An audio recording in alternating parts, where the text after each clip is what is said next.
Shalom, back with part 3, back to Isaiah 11, all right? So again, it shall come to pass in that day that the Lord shall set his hand against the second time to recover the remnant of his people. We've already proven it's talking about the Israelites, which shall be left from Assyria, right? And that would be the northern kingdom, right there alone, right? From Egypt, all 12 tribes, Pathros, Cush, from Elam, from Shinar, all right? From Hamath and from the islands of the sea. And he shall set up an ensign for the nations and shall assemble, see, the outcasts, right? The outcasts of Israel. Who would that be? Give me a minute. 1 Corinthians 12 and 2. Ye know that ye were Gentiles carried away unto these dumb idols, even as ye were led. Let's prove that. Give me a minute. All right, this is First Maccabees. What does it say here? Moreover, the king Antiochus wrote to his whole kingdom, right, that all should be one people, right? That's a new world order, right? Verse 42. And everyone should leave his laws. You see that? You'd have to give up your rights.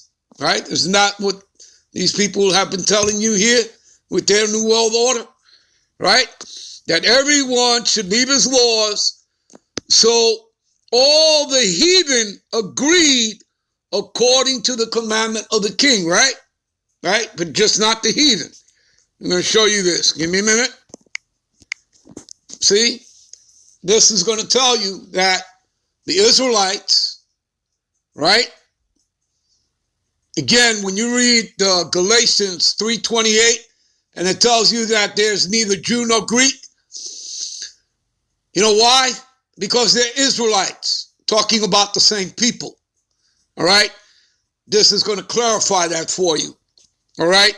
And as you just read, that King Antiochus Epiphanes, he wanted everyone to give up their rights, right? And this is what's been done here in the Americas and in Europe and all of that, to the Israelites, right, who are scattered abroad into what? The Gentile heathen nations, so they're in a Gentile state of mind, okay? The ones that don't know that they're Israelites, all right? So what do we have here? In those days, went there out of Israel wicked men, right, Israelites, who persuaded many other Israelites, right? Let us go make a covenant with the heathen. You see that? Following the ways and customs of the heathen. They were known as Hellenists. All right? And in modern day, they're not called Hellenists. You're called Gentiles. Following the ways of the heathen. The pagan customs, celebrating Christmas, Easter, Thanksgiving. You get it? All right? So let us go make a covenant with the heathen that are round about us. For since we departed from them, we have had much sorrow. So this device pleased them well.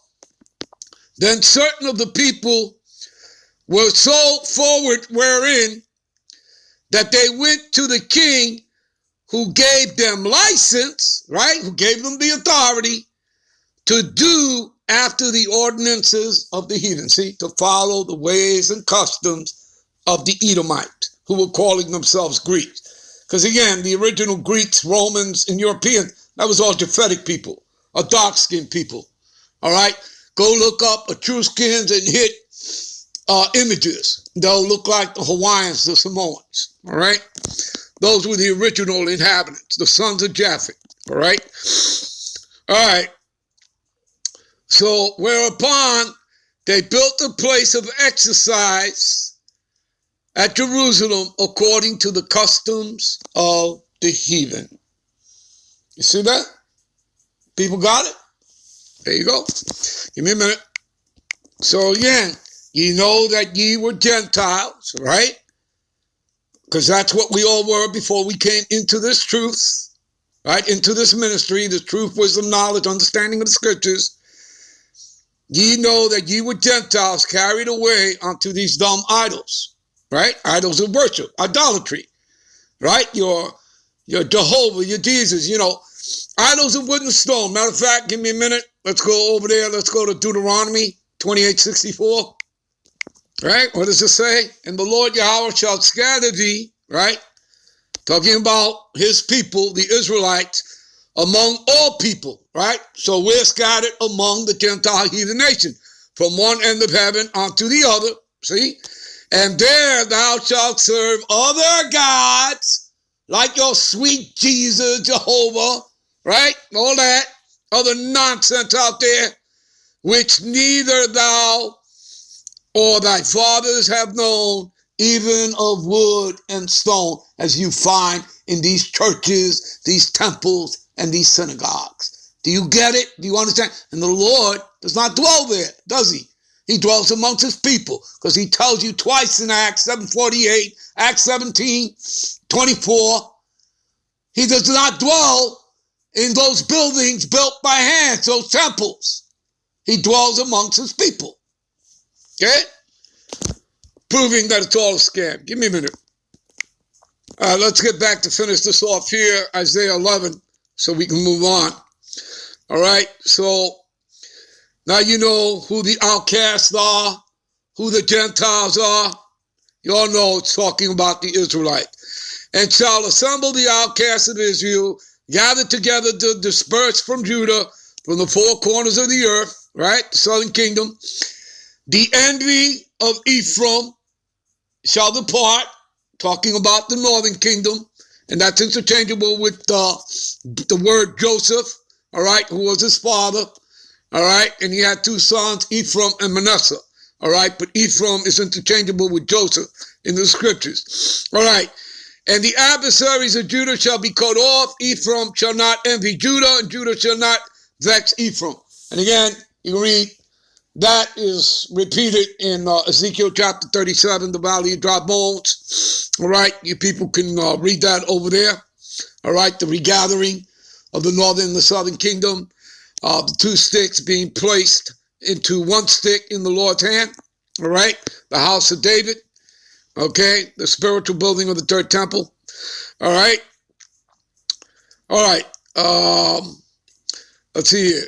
But they shall fly upon the shoulders of the Philistines toward the west.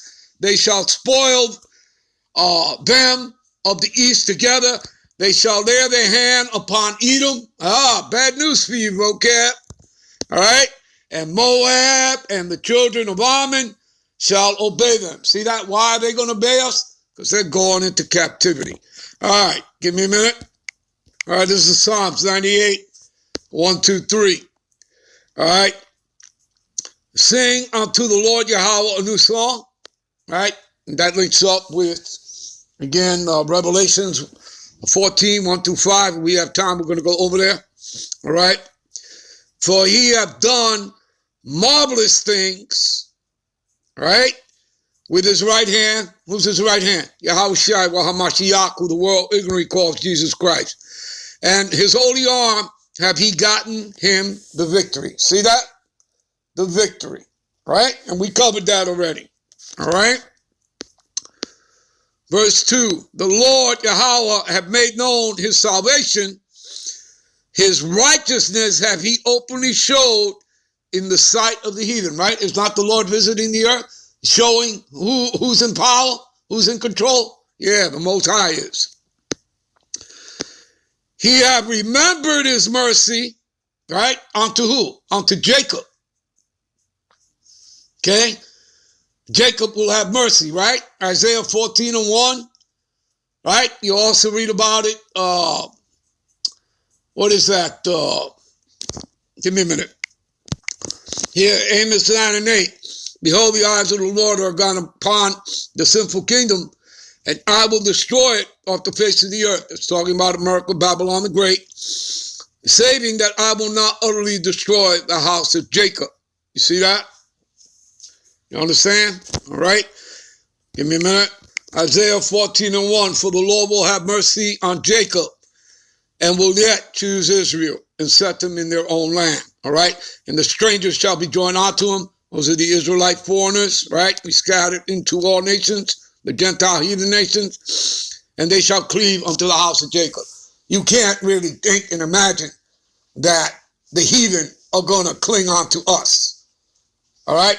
Are they, are we in the kingdom of heaven?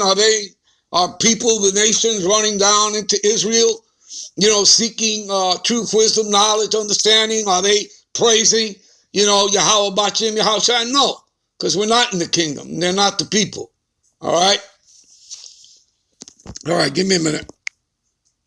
So again, he have remembered his mercy and his truth toward the house of Israel. All ends of the earth have seen the salvation of the Most High. Let's jump to Revelations 14, 1 and 5. Give me a minute. All right, what does it say here?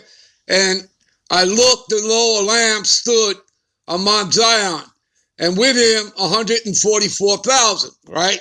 Which again links up with Revelations, the 7th chapter, right? Having his Father's name written in their foreheads. There you go. And I heard a voice from heaven as a voice of many waters, and as a voice of great thunder, and I heard a voice of harpers harping with their harp. And they sung, again, this linking up with what we just read in Psalms 98, right? And they sung, as it were, a new song, all right? You see, this is the truth, wisdom, and understanding of the scriptures, okay?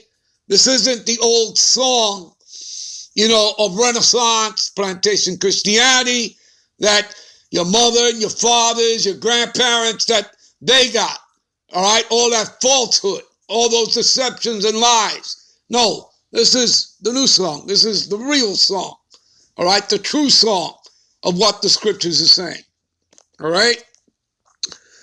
And it was prophesied that this would happen, all right?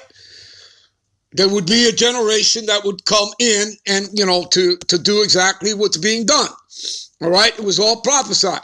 So before the throne, before the four beasts and the elders, and no man could learn that song. See, nobody else could learn this.